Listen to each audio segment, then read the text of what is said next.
Tonight I'm honored to be speaking with Anatar Marmol-Gagné, performer and puppeteer. Yeah. Is there a favorite kind of puppetry that you like? Whatever I'm doing at that very moment is my favorite. It's a good answer.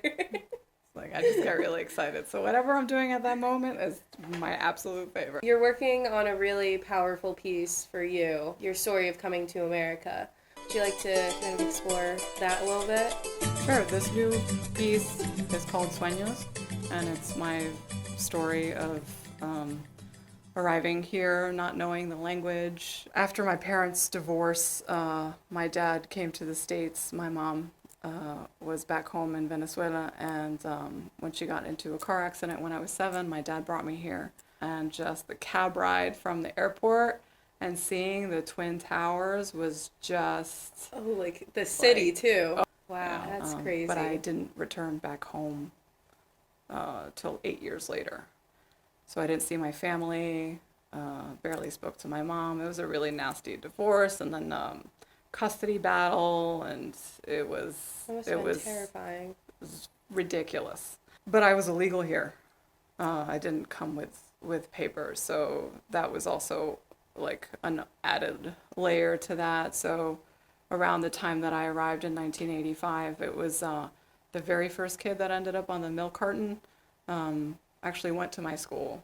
There was like a lot of police like at PS3 at the time, and so not knowing the language, seeing the cops sometimes like are they for me? And so they would put me in the bathroom sometimes, so I would hide in the bathroom. And then the added layer to that is my mom during the custody battle would also come to the school trying to kidnap me to take me back home, so I would hide in the bathroom again for that. So it was just like, it was a crazy time. There's something special about this show in regards to the languages. Would you like to talk about that a little bit? Sure. Yeah, it's a bilingual show. And so it's my navigation with both languages. So I incorporate both languages. This is all from SUEñOS. And I've been keeping a diary since I was 8 years old. And I have all of my diaries, which I still keep a journal. She's my little journal puppet. She actually comes out of the journal and is with me for parts of the show. There are journal entries that I actually write on stage or that I read out loud, or to that event. So wow. Yeah, they're very important for the show. Are they incorporated into the script at all, or are they just written down and used kind of as props? They're incorporated in in the actual script. Worry dolls incorporated a lot into this show you're working on. How are those coming into play? The protagonist in my show talks to the worry dolls, and they battle the nightmares in the shadow realm and shadow puppetry. So it's a big part of the show. Do you have some of the ones that had the swords and weapons?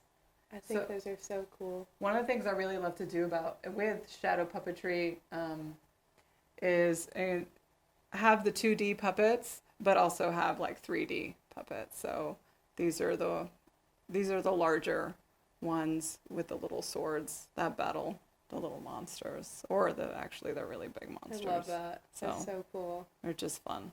And this over here, is it called a shadow box? Shadow? Yeah, it's a screen. It's a shadow screen. It is a shadow box. It is because I traveled so much and was moving around so much. I grabbed the trunk and just cut this out to be able to do a lot of the shadow puppetry in one of these. Wow. So that you don't usually use a box like that to perform? I use all sorts of stuff for shadow. So I use a trunk. There's also a big shadow screen that I use, a piece of fabric. I use that crinoline behind you. I also use as a shadow screen. It has actually evolved a little bit over time, right? Yes. So I started actually working on this show a long time ago. I started writing it kind of as a memoir, and I wasn't sure which way it was going. I just started like writing a lot, and then I decided to really work on it. And what the catapult for that was another personal piece that I had done, Calle Allende, which is a journal entry inspired by Frida Kahlo. And I started really diving into some personal things in that show, which was unexpected. And she talks about her infertility. And during the making of that show, I was also told I was infertile. So that kind of catapulted me into just really embracing this current show, because there was a lot of shame and guilt with the show, with family, and and then I realized it's not mine. All the stuff that happened it's not my guilt. It's not my because they were adults. And how I got here was a totally different story. So circumstances beyond my control.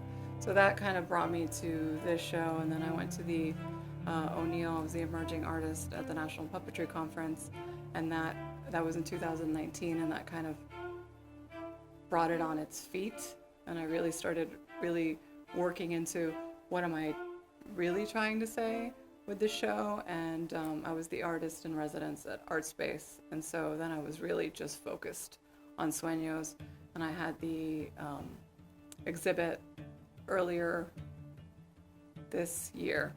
It was supposed to be in 2020 and then COVID. But now I was really able to fine tune what the show was and what I was trying to figure out and say. And it was really of like, what is my home? What is my voice? What is the show?